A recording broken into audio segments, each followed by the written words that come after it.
Hey, what's up? I'm Guy. I'm John. It's our YouTube channel. Subscribe to it and give this video a like. Podcast below in the description. Check it out. Forgive me, John. Fired up about New Year's coming up on Wednesday, but it's already begun. Mike Garafolo, NFL Network, says that Mitchell Trubisky is on the list of quarterbacks that the 49ers could pursue. There's actually a few different ways Trubisky fits. I think everyone's first reaction to Mitchell Trubisky is probably the same. No. But there are some areas where this actually makes sense. It does seem, you were telling me you were doing some reading. The door appears closed on his return to the Bears, right? You had a good run as the number 2 overall pick. You draft a guy, you trade up to get him, and he lasts 4 years, no fifth-year option, and you let him hit free agency, and you say, don't let the door hit you. Not an ideal situation. I also think the way that the reaction is going to be is stupid because they wouldn't sign him to be their starting quarterback. Mitchell Trubisky is now a backup, but he's actually a pretty good backup. The Niners would have, I don't know, given a lot for him to be the backup last year, when Jimmy Garafolo missed 10 games. Can you imagine if Mitch Trubisky was their backup last year? Maybe they're in the playoffs. I mean, they had arguably the 2 worst backups in the league. I mean, maybe not. Yeah, I mean, it could be argued last year. It's hard. Their guys had to play. The best backups tend to be the ones that don't play, right? Yeah. Chase Daniel's like, you never see me. He stinks. I'm with you. Maybe they are just what most backups look like, bad. But they got to switch it up. You can't roll that back. And to me, it's all about the price. I have no issue if you sign him for probably under like $3 million. $2-3 million, good deal, because then it gives you options. I can trade him in terms of Jimmy Garoppolo, and I got a guy that can hold me over whether I bring in Sam Darnold, whether I draft a guy, whether I keep Jimmy. I actually think he's incredible. He's kind of a contingency plan that you're paying for, ideally not that much. It's like a CYA. It gives you a bunch of options. It does not, a little like Cam. Everyone's like, oh my God, if you're a Patriot fan, they re-signed Cam. Who cares? They paid him $5 million, right? And at least I know that he can run and be a physical goal line presence, score touchdowns with his legs. And I think Mitch has a little bit of that too. Mitchell. Yeah. So again, to recap. That's what his mom calls him Mitchell. You got to call him Mitchell. That's right. So again, multiple situations where he checks a box for the Niners. If Jimmy Garoppolo is back as their starting quarterback, Trubisky at the right price, makes sense. If they were to trade for Sam Darnold, Trubisky at the right price, makes sense. Remember, Darnold's not really cheap. He's just cheaper than Jimmy. And if they draft a rookie quarterback, Mitchell Trubisky would not be my ideal if you've got a rookie quarterback in terms of like teaching your rookie quarterback. Like I don't know that he was. Part of my question with him is, okay, it's been 4 years. Are you ready to accept that you might be a backup? I don't know that he is. I don't know that he isn't, but I don't know that he is. So I think about last year when Nick Foles got activated, and they also activated Tyler Bray, which was weird. You remember that? The Bears.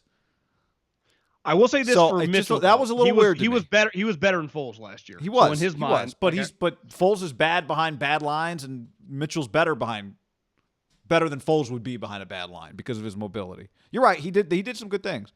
So, but again, what's he thinking? Is he thinking I did some good things? I should be a starter? I'd be a little hesitant of him sitting there behind Justin Fields, let's say.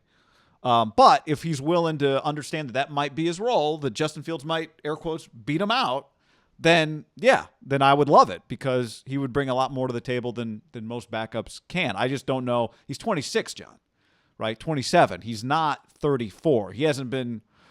Has not given up. Jameis swallowed his pride. Yeah, Jameis is about to be the starting quarterback for the Saints. He was backing I know, but he up swallowed Drew his Brees. pride last year. He swallowed his pride last year. Yeah, but I think that might have been right. I would imagine part of that conversation was Jameis, come back up Drew for a year. I'm Sean Payton, and hey, you could turn into our starting quarterback. Drew's going to retire. Drew's already got an NBC deal. But why wouldn't you assume that the Niners would have that conversation with Mitchell Trubisky? Because I don't think. Yeah, I mean they might. That hey, Mitchell, come here. If you end up playing, I'll make you look good. Plans. I'm just saying like, hey, this is the deal. You're not guaranteed to start. The money, to me, the money signifies, right? If you're making 5 or less, it shows you who you are, right? That's the money speaks to what your value is. I would say if you're making even more than that, right? Now, you don't want to pay him 10, but I'm saying even if you're making 9, like, you're probably not $9 million. No one gets guaranteed a starting quarterback job making $9 million. But you would agree if the Niners gave him $9 million, that'd be a little alarming. It'd be alarming. It would tell me they're about to draft a quarterback, but it would be alarming. Yeah. I mean, it's what the Raiders did last year, right? Even if I drafted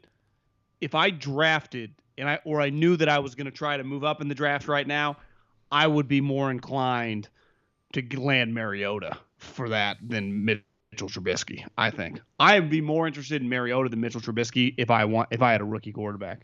Even though I could figure it out with Mitchell, but I'd rather have Mariota around. That's my interesting. guy, sure. I could be convinced of that. You're saying if the rookie is going to be the one playing week 1, or if the regardless. I mean, you'd rather have Mariota playing. If I have a rookie, I'd rather have the rookie in Mariota than the rookie in Mitchell. If I keep Jimmy or I have Sam Darnold, I like Mitchell there. You'd rather have, but to be clear, you're saying if it came to these guys had to play, you'd rather have Mariota playing than Mitchell Trubisky playing.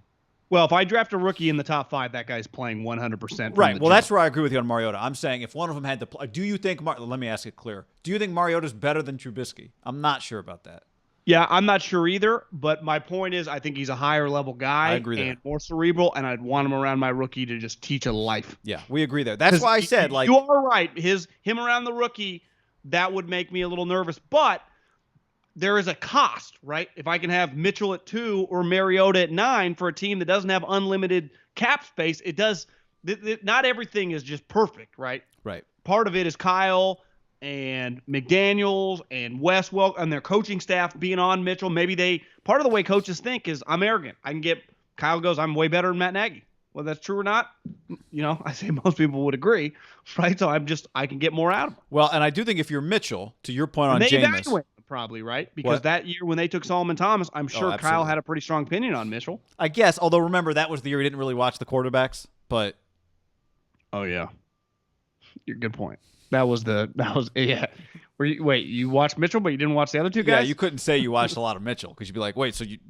Now, I mean, not everybody. Most people had Mitchell as the number 1 quarterback in that class ahead of Deshaun, but you could not say, I've loved Mitchell since I scouted him. You're like, whoa, wait a second. What, you didn't notice Deshaun in those ACC cross tapes? Yeah. Good.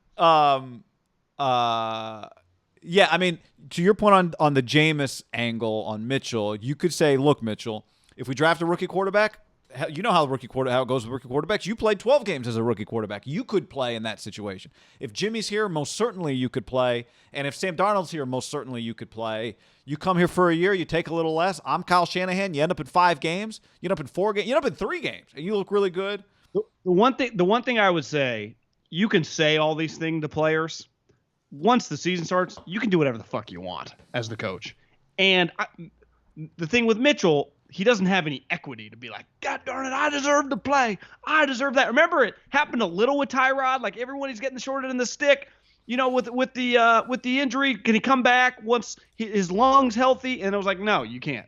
So to me, like the great part about football, and I'd even say sports in general, once guys start playing, the cream kind of rises unless you have tons of pelts on the wall. Like if Rodgers next year, if Love's the backup, they let the guy that Love couldn't beat out, walk. They didn't tender him, right? Yeah, so they're rigging the game. We've talked about that.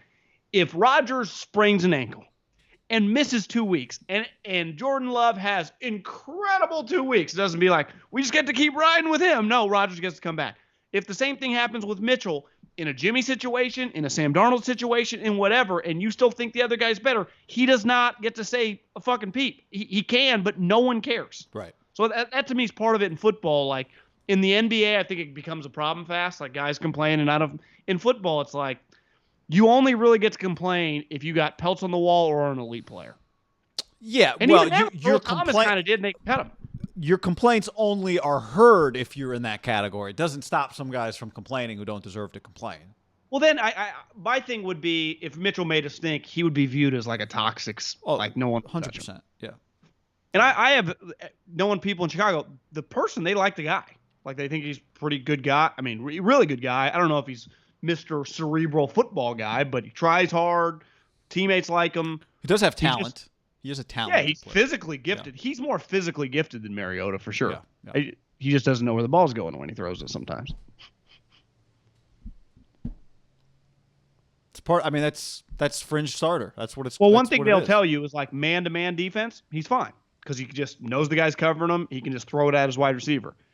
like a lot of average to below average quarterbacks, when it's zone defense and you kind of got to go like Peyton Manning, Tom Brady, he's got no shot. If the price And that's is why right. the guy's a backup. Yep. If the price is right.